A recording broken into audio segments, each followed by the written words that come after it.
আসসালামু আলাইকুম। বিলফুড উইথ সাধনা চ্যানেলে আপনাদেরকে আরো একবার স্বাগত জানাই। তো আজকে আমি আরেকটা নতুন রেসিপি রান্না করব। দেখুন আপনাদের সাথে শেয়ারও করব। তো এখানে আমি ডিম নিয়েছি। এখানে ৮টা ডিম আছে। তো আমি আজকে ডিমের খুব মজাদার একটা কারি রেসিপি আপনাদের সাথে শেয়ার করব। ডিম তো যাই হোক রিকোয়েস্ট করব স্কিপ না করে একটু ধৈর্য সহকারে ভিডিওতে একটা লাইক দিয়ে শেষ অবধি আমার সাথে থাকুন, দেখতে থাকুন। আর আজকে যদি আপনি আমার চ্যানেলে নতুন হয়ে থাকেন তাহলে প্লিজ চ্যানেলটাকে সাবস্ক্রাইব করে দিবেন। তো চলুন আমি খাওয়া শুরু করে দেই। এখানে নিয়েছি আমি ৮টা ডিম। তো ডিমগুলোকে এখন আমি ভালো করে ধুয়ে সেদ্ধ বসিয়ে দিব। হাঁড়ির মধ্যে একটু পানি দিয়ে দিচ্ছি পরিমাণ মতো। ডিমগুলো প্রথমে ভালো করে ধুয়ে নিব, যেহেতু বাজার থেকে কেনা ডিম অনেক ভাইরাস ব্যাকটেরিয়া থাকতে পারে। তো ভালো করে ধুয়ে তারপরে সেদ্ধ বসাবো।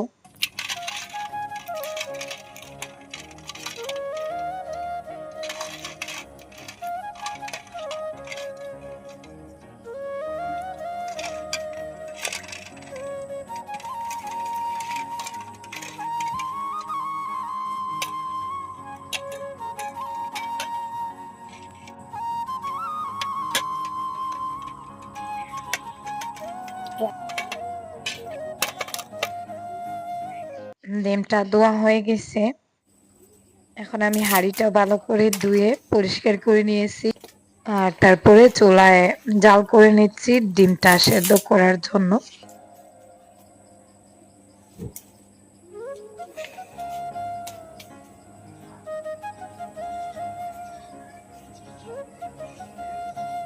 পাতিলটা বসিয়ে দিচ্ছি।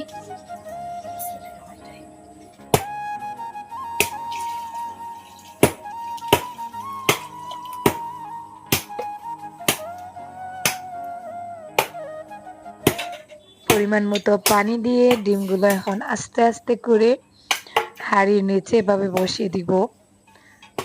চাপ লাগলে ডিমগুলো ফেটে যেতে পারে।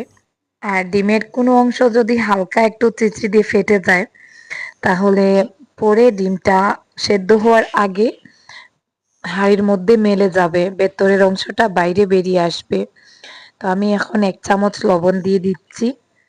ঢাকনা দিয়ে দিলাম। ডিমটা ১০ মিনিটের মতন সেদ্ধ হতে থাক। বিসমিল্লাহির রহমানির রহিম। ডিমগুলো মনে হয় সেদ্ধ হয়ে গেছে। তো আমি এখন ডিমগুলোকে ঠান্ডা পানিতে উঠিয়ে নিচ্ছি। যারা ভিডিওতে এখন একটা লাইক দিতে ভুলে গেছেন প্লিজ একটা লাইক দিয়ে ভিডিওটা কন্টিনিউ করুন।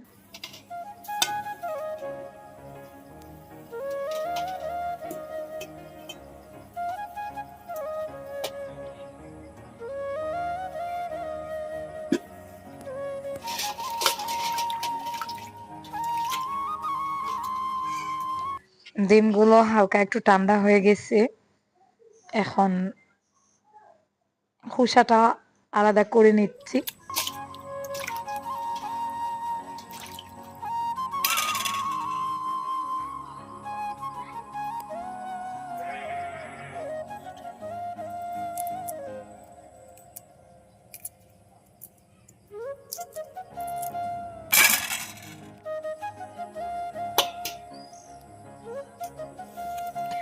লবণ দেওয়ার কারণে ডিমের খোসাটা দেখুন খুব সুন্দরভাবে আলাদা হয়ে যাচ্ছে।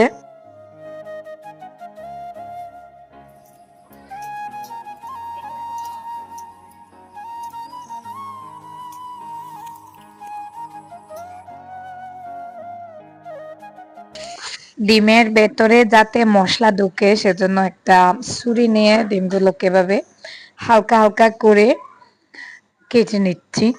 এতে করে ডিম থেকে সামান্য একটু টেস্ট জুলের মধ্যে বের হবে। আর ডিমের ভেতরে নুন মশলা ঢুকে ডিমের টেস্টটাও বেড়ে যাবে, দেখতেও ভালো লাগবে।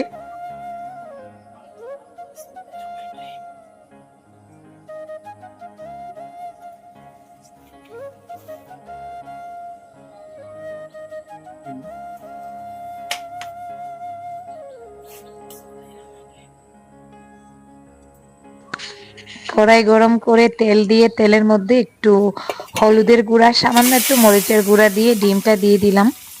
ডিমটা এখন প্রথমে আমি ভালো করে ফ্রাই করে নিব।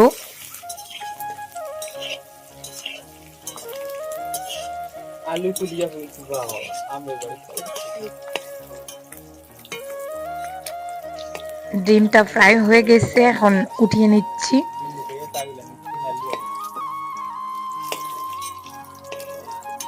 ডিম ভাজা ওই তেলে দিয়ে দিচ্ছি 3টা এলাচ, সামান্য একটু গোলমরিচ, লং, দারচিনি আর পেঁয়াজ কুচি।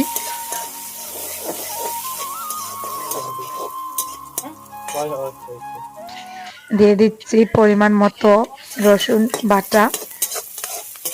মশলাটা ভালো করে কষিয়ে দিয়ে দিচ্ছি টমেটো কুচি।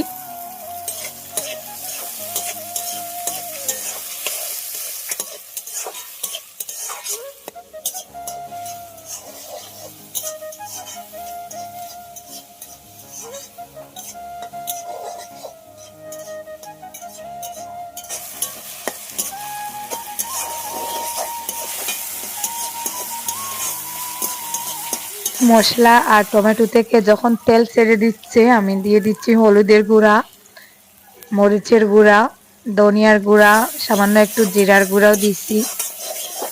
এখন ভালো করে কষিয়ে দিয়ে দিচ্ছি একটু পানি দিয়ে আর একটু সময় ভালো করে সুন্দর করে মশলাটা কষিয়ে নিব। দিয়ে দিচ্ছি 2-3টা কাঁচামরিচ, সেই সাথে দিয়ে দিচ্ছি কয়েক পিস আস্ত রসুন দানা। এখন মশলাটা আমি ভালো করে নেড়েচেড়ে কষাতে থাকবো। মশলা থেকে যখন তেল ছেড়ে দিবে, তারপরে আমি ডিমটা দিব। মশলা থেকে তেল ছেড়ে দিছে, এখন সামান্য একটু পানি দিয়ে দিলাম, যেহেতু পানিটা শুকিয়ে গিয়েছিল। পানিটা যখন ভালো করে সেদ্ধ হয়ে যাবে, মশলার সাথে একেবারে মিশে যাবে, তখন আমি ডিমটা দিয়ে দিব।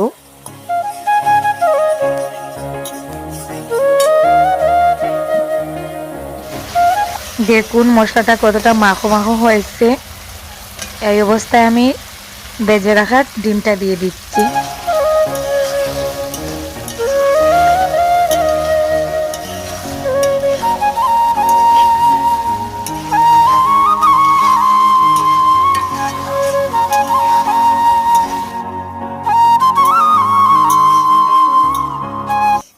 এখন ঢাকনা দিয়ে চুলার আঁচটা সামান্য একটু কমিয়ে দিব।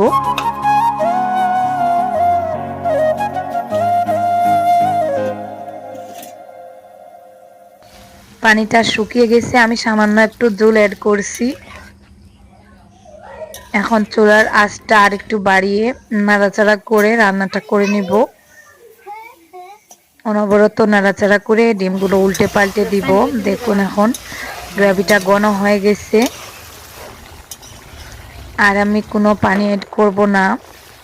নামানোর আগে সামান্য একটু ধনিয়া পাতা আর গরম মশলার গুঁড়া দিয়ে নামিয়ে নিচ্ছি। খুব সুন্দর একটা ফ্লেভার বেরিয়েছে। তো যাই হোক, আমার রান্নাটা হয়ে গেছে, এখন আমি কড়াইটা চুলা থেকে নামিয়ে নিচ্ছি।